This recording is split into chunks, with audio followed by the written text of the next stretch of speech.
Hello friends, welcome to my channel. ఈరోజు మనం chapter number 9 ఇందులో మనం నేర్చుకునే ఆ హెల్పింగ్ వర్బ్స్లో డూ, డస్, డిడ్ అనే డూ ఫామ్స్లో డూ తోటి ఎలా యూజ్ చేయాలి అనేది మనం ఇంతకు ముందు లెసన్లో చూసాం. ఇప్పుడు యూసేజ్ డస్తో ఎలా ఉంటుందో చూద్దాం. సో అంటే ఇక్కడ మీకు he, she, it and any singular. So ఇది చాలా ఇంపార్టెంట్. ఇంతకు ముందు డూతో యూజ్ చేసిన దానికి ఓ పెద్ద ప్రాబ్లం రాదు, అది చాలా ఈజీగా చాలా మంది చేస్తారు. కానీ చాలా మంది ఎక్కువ తప్పులు చేసే ఛాన్స్ ఎక్కడ ఉంటుంది అంటే ఈ గెస్ట్స్తోనే వస్తుంది. సో ఇప్పుడు మనం ఇక్కడ ఫస్ట్ మనకి చాలా ఈజీగా అర్థం అవడం కోసం మనం ఫస్ట్ ఈ పాజిటివ్ ఇంట్రోగేషన్, నెగిటివ్ ఇంట్రోగేషన్ అనే సెంటెన్సెస్లో ఏది మనం ఫోకస్ చేయాలి అనేది ఇప్పుడు ఇక్కడ చూద్దాం. సో ఇప్పుడు ఇక్కడ హీ అంటే ఎంతమంది, హీ అంటే ఓన్లీ వన్, ఒకే ఒక్కళ్ళు ఉన్నారు కాబట్టి ఇక్కడ హీ ప్లే అనకూడదు, అది తప్పు. కాబట్టి మనం హీ ప్లేస్ అని రాస్తాం. అయితే ఇక్కడ మీరు నేర్చుకోవాల్సింది, మనం ఫోకస్ చేయాల్సింది, మీకు చెప్పాను కదా, English means logic, logic means we అన్నట్టు ఉండాలి.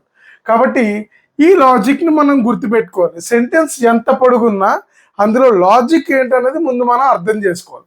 ఇక్కడ హీ అంటే ఓన్లీ వన్ కాబట్టి హీ ప్లేస్ అని యూజ్ చేయాలి. అలాగే సెకండ్ దాంట్లో ఇక్కడ ప్లే అని ఉంది. సో ఇక్కడ ప్లే అని ఎందుకు ఉంది అంటే ఇక్కడ డస్ వచ్చింది కాబట్టి. సో సెంటెన్స్లో డస్ అనేది ఉంటే మనం ఎప్పుడు వర్బ్కి చివరిని ఎస్ కానీ ఈఎస్ కానీ పెట్టకూడదు. సో ఫస్ట్ సెంటెన్స్లో డస్ లేదు, ఇక్కడ డస్ లేదు కాబట్టి ఆ ఎస్ ఇక్కడ వచ్చింది. ఇక్కడ డస్ ఉంది కాబట్టి ఇక్కడ ఎస్ యాడ్ చేయలేదు. ఇది సెకండ్ లాజిక్, మనం చాలా బాగా గుర్తుపెట్టుకోవాల్సిన చిన్న లాజిక్, బట్ చాలా ఇంపార్టెంట్ లాజిక్. సో డస్ ఉంటే ఇక్కడ చివరిని ఎస్ ఆర్ ఎస్ ఉండదు. నెక్స్ట్ ఈ సెంటెన్స్లో కూడా డస్ ఉంది కాబట్టి ప్లే దగ్గర ఎస్ అనేది ఉండదు. ఈ సెంటెన్స్లో కూడా మీకు డస్ కనబడుతుంది కాబట్టి ప్లే దగ్గర ఎస్ ఉండదు. అలాగే ఫస్ట్ సెంటెన్స్లో డస్ లేదు కాబట్టి మనం ఎస్ యూజ్ చేసాం. సో ఇది చాలా important. So he plays, she rights, it works, Ravi cooks. కాబట్టి అది చాలా ఇంపార్టెంట్. ఇక్కడ ఇప్పుడు మనం పాజిటివ్ స్టేట్మెంట్లో మన జనరల్గా అందరూ తప్పు ఎలా మాట్లాడతారు, చాలా మంది చేసే తప్పు ఫ్లోలో మాట్లాడే పొరపాటు అవ్వచ్చు లేదా తప్పు అవ్వచ్చు. ఇది ఎలా జరుగుతుందంటే హీ ప్లే క్యారమ్స్ అని చెప్తారు. ఇది మనం ఖచ్చితంగా నేర్చుకోవాల్సిన పాయింట్, కరెక్ట్ చేసుకోవాల్సిన పాయింట్. అది ఆల్రెడీ వచ్చిన వాళ్ళకి గొడవే లేదు, రాని వాళ్ళు మాత్రం కంపల్సరీ నేర్చుకోవాల్సింది హీ ప్లేస్. ఇప్పుడు నెగిటివ్లో చెప్పాలంటే హీ డస్ నాట్ ప్లే, లేదంటే he doesn't play, he doesn't play carroms. ఇప్పుడు మనం ఎవరినైనా క్వశ్చన్ అడిగామంటే ఎలా అడగాలి అంటే ఇప్పుడు మనం మాట్లాడేది హీ గురించి మాట్లాడుతున్నాం. అంటే ఇప్పుడు హీ ప్లేస్లో మనం రవి అని తీసుకుందాం. ఇప్పుడు రవి గేమ్ క్యారమ్స్ గురించి మనం మాట్లాడుతున్నాం. ఇప్పుడు క్వశ్చన్ ఎలా అడగాలి అంటే does he play carroms, does he play carroms అని అడుగుతాం. దీనికి ఆన్సర్ ఎలా చెప్పాలి? He plays carroms, he play carroms కాదు, he plays carroms. Suppose carroms ఆడకపోతే he doesn't play carroms, he plays carroms. Positive అయితే హీ డజంట్ ప్లే క్యారమ్స్. ఇప్పుడు న్యాచురల్గా మన క్వశ్చన్ అడిగితే does he play carroms? No, he doesn't. ఇంతే short ఫామ్లో. అంటే స్పోకెన్ ఇంగ్లీష్లో మనం ఆన్సర్ చెప్పామంటే చాలా సింపుల్గా చెప్పచ్చు. Does he play carroms? Yes he does, he do అనకూడదు, హీ డస్. అదే నెగిటివ్ చెప్పాలంటే నో హీ డజంట్. వాడిని పిలిచిన ఉపయోగం లేదు, ఎందుకంటే వాడు ఆడ్డు. హీ డజంట్ ప్లే, ఆడతాడు, హీ ప్లేస్. కాబట్టి మనం రాసేటప్పుడు హీ ప్లేస్ క్యారమ్స్ అంటాం. స్పోకెన్ ఇంగ్లీష్లో ఎస్ హీ డస్ అంటాం. నెగిటివ్ అయితే నో హీ డజంట్ అంటూ. సో ఇక్కడ క్వశ్చన్ చూడండి, does he play carroms? Yes he does. No he doesn't. Sentence రాసేటప్పుడు he plays carroms, he doesn't play carroms. అలాగే negative క్వశ్చన్లో అడిగినా కూడా డజంట్ హీ ప్లే క్యారమ్స్, అదేంటి అక్కడ కూర్చున్నాడు చేతిలో స్ట్రైకర్ పట్టుకుని ఉన్నాడు, ఆడ ఆడడానికి కూర్చున్నాడేమో అనుకున్నాను, వాడు ఆడడా? ఇది క్వశ్చన్ నెగిటివ్. కాబట్టి doesn't he play? No he doesn't play. Yes he plays. So answer నెగిటివ్లో ఉండొచ్చు, పాజిటివ్లో ఉండొచ్చు. అది మనం సిచ్యువేషన్ని బట్టి మనం మాట్లాడతాం. కానీ ఎలా మాట్లాడాలి అనేది ఇప్పుడు మనం ఇది అర్థం చేసుకోవాల్సింది. అయితే ఇప్పుడు so informative questions, I told you, information అంటే సంథింగ్ విచ్ ఇస్ న్యూ, మనకి తెలియంది ఇన్ఫర్మేషన్, అది మనం అవతల వాళ్ళని అడుగుతాం.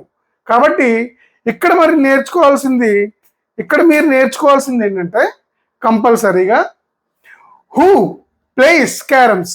ఇక్కడ హూ వచ్చింది అంటే మనం ఎవరి గురించి అడుగుతున్నాం అంటే పీపుల్ గురించి అడుగుతున్నాం. అలాగే why does he play carroms, ఇందులో మీరు ఒకసారి అబ్జర్వ్ చేయండి. హూ ప్లేస్ ఈ చివరిన ఎస్ ఉంది. ఎస్ ఎందుకు ఉంది? ఈ సెంటెన్స్లో డస్ లేదు కాబట్టి. ఇక్కడ చూడండి, ఇక్కడ డస్ ఉంది, ఇక్కడ డస్ ఉంది కాబట్టి ఇక్కడ ఎస్ లేదు. కాబట్టి మాట్లాడేటప్పుడు అవ్వచ్చు, రాసేటప్పుడు అవ్వచ్చు, డస్ వచ్చింది అంటే వర్బ్ చివరిన మనం ఎస్ పెట్టకూడదు. ఇక్కడ చూడండి, ఇక్కడ కూడా డస్ వచ్చింది కాబట్టి ప్లే, ఇక్కడ కూడా డస్ వచ్చింది కాబట్టి ప్లే, ఇక్కడ కూడా డస్ వచ్చింది కాబట్టి ప్లే, ఇక్కడ కూడా డస్ వచ్చింది కాబట్టి ప్లే. సో ఇక్కడ కూడా డస్ వచ్చింది కాబట్టి play.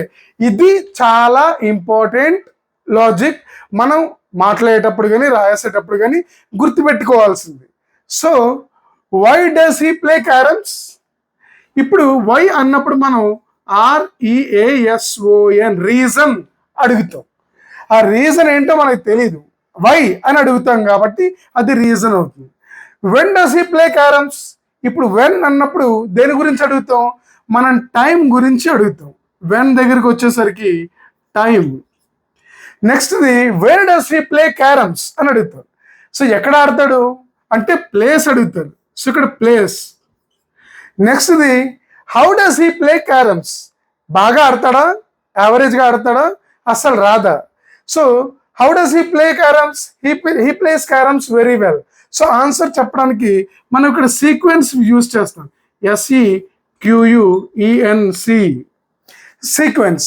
నెక్స్ట్ది category, which game does he play? Carroms ఆడతాడా, లేదంటే చెస్ ఆడతాడా, క్రికెట్ ఆడతాడా, ఏ గేమ్ ఆడతాడు? So which game does he play?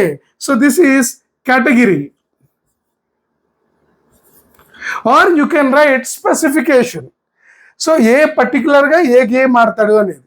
లాస్ట్ది what does he play, అది సబ్జెక్ట్. సో సబ్జెక్ట్ ఏంటి? ఏం ఆడతాడు? క్యారమ్స్ ఆడతాడా, ఖోఖో ఆడతాడా, లేదంటే కబడ్డీ ఆడతాడా, అది మనకు తెలియదు. కాబట్టి ఈ WH క్వశ్చన్స్ అన్ని మనకి తెలియంది తెలుసుకోవడమే information. Information is something which is new. కాబట్టి ఎవరినైనా మన క్వశ్చన్స్ WH క్వశ్చన్స్లో అడిగాము అంటే మనకి తెలియంది అడిగామని అర్థం. ఈ WH క్వశ్చన్స్తో కాకుండా ఈ హెల్పింగ్ వర్బ్స్తో అడిగాము అంటే మనకి తెలిసింది కన్ఫర్మ్ చేసుకోవడానికి అడిగాం. సో కన్ఫర్మ్ చేసుకోవడానికి అడుగుతాం కాబట్టి ఇవి కన్ఫర్మేటరీ క్వశ్చన్స్ అవుతాయి. ఇవి ఇన్ఫర్మేషన్ కోసం అడుగుతాం కాబట్టి ఇవి ఇన్ఫర్మేటివ్ క్వశ్చన్స్ అవుతాయి. సో ఈ సెషన్లో మనం చాలా ఇంపార్టెంట్గా నేర్చుకోవాల్సింది ఏంటంటే సబ్జెక్ట్ సింగులర్ అయితే మనం కంపల్సరీ యూజ్ చేయాల్సింది డస్, ఎస్ యాడ్ చేయాలి వర్బ్కి. అదే సబ్జెక్ట్ సింగులర్ అయి మనం నెగిటివ్ యూజ్ చేయాలంటే మనం డస్ యూజ్ చేస్తాం. డస్ యూజ్ చేసినప్పుడు వర్బ్కి చివరన ఎస్ పెట్టకూడదు అనేది మనం చాలా ఇంపార్టెంట్గా నేర్చుకోవాల్సిన పాయింట్. దీనికి సంబంధించి ఒక 2 ఎగ్జాంపుల్స్ ఇక్కడ ఇచ్చాను. ఇంతకు ముందులాగే ఒక ఎగ్జాంపుల్ మనం ఓరల్గా ప్రాక్టీస్ చేద్దాం. ఈ 2 ఎగ్జాంపుల్స్ మీరు ప్రాక్టీస్కి ట్రై చేస్తే మీకు ఇప్పుడు చెప్పిన పాయింట్లో రాయడం చాలా ఇంపార్టెంట్. నాకు తెలిసి మ్యాథ్స్ ఒకటి, ఇంగ్లీష్ ఒకటి చూస్తే వచ్చినట్టే ఉంటుంది, కానీ ప్రాక్టీస్ చేస్తే పర్ఫెక్ట్గా వస్తుంది. కాబట్టి ఇంకా రిపీటెడ్గా ప్రాక్టీస్ చేస్తే అది ఇంకా మైండ్లో నుంచి ఎప్పటికీ పోదు. కాబట్టి ఇక్కడ సెంటెన్స్లో షీ కండక్ట్స్ వర్క్షాప్స్. ఇప్పుడు ఈ సెంటెన్స్లో చివరిన కండక్ట్స్ అని చివరిన ఎస్ ఎందుకు వచ్చింది అంటే ఇక్కడ డస్ లేదు కాబట్టి, షీ అంటే ఎంతమంది ఒకళ్ళు కాబట్టి షీ కండక్ట్స్ అనేది కరెక్ట్ అవుతుంది. షీ కండక్ట్ ఈజ్ రాంగ్, అలా పలకూడదు. అలాగే దీనికి నెగిటివ్ చెప్పాలంటే నెగిటివ్ సెంటెన్స్లో she does not conduct workshops. ఎవరన్నా క్వశ్చన్స్ అడిగితే does she conduct workshops, doesn't she conduct workshops అని అడుగుతాం. అలాగే ఇన్ఫర్మేటివ్ క్వశ్చన్స్ అడిగితే హూ కండక్ట్స్ వర్క్షాప్స్. వైతో అడగాలంటే why does she conduct workshops. Does వచ్చినప్పుడు కండక్ట్స్ అని చెప్పకూడదు, డస్ వచ్చింది కాబట్టి. అలాగే వెన్ తోటి అయితే when does she conduct workshops, where does she conduct workshops, how does she conduct workshops, which workshop does she conduct, what does she conduct, she conducts workshops అది answer. కాబట్టి ఇది ఇదేం ప్యాకేజ్ కాదు, అన్నీ ఒకేసారికి. మీరు ఒక్కొక్క మాట మాట్లాడుతున్నారు అంటే, ఒక ఆన్సర్ చెప్తున్నారు అంటే, లేదంటే ఒక క్వశ్చన్ అడుగుతున్నారు అంటే ఒక్కొక్కటి ఒక్కొక్క సిచ్యువేషన్. మీరు ఈ సిచ్యువేషన్స్ని ఎంత బాగా అర్థం చేసుకుంటే ఇంగ్లీష్ అంత ఈజీగా టిప్స్ మీద వచ్చేస్తుంది, చాలా ఈజీగా. కాబట్టి మీరు అర్థం చేసుకోవడానికి ఎంత ఈజీగా మీరు అర్థం చేసుకోవాలి అనే దానికి నేను ఇక్కడ ట్రై చేస్తున్నాను. మీకు ఇది అర్థమైందని నేను అనుకుంటున్నాను. మీకు అర్థమైతే ఒకసారి మీరు కామెంట్లో పెట్టండి, మీకు ఇది క్లియర్గా అర్థమైందే లేదు. సో మీరు ప్రాక్టీస్ చేస్తే మీకు అది ఖచ్చితంగా అర్థమవుతుంది. ఈ వీడియో మీకు క్లియర్గా నచ్చింది అంటే, అర్థమైంది అంటే ఒక లైక్ చేయండి, సబ్స్క్రైబ్ చేయండి, ప్లీజ్ షేర్ చేయండి. Thank you very much. Good day.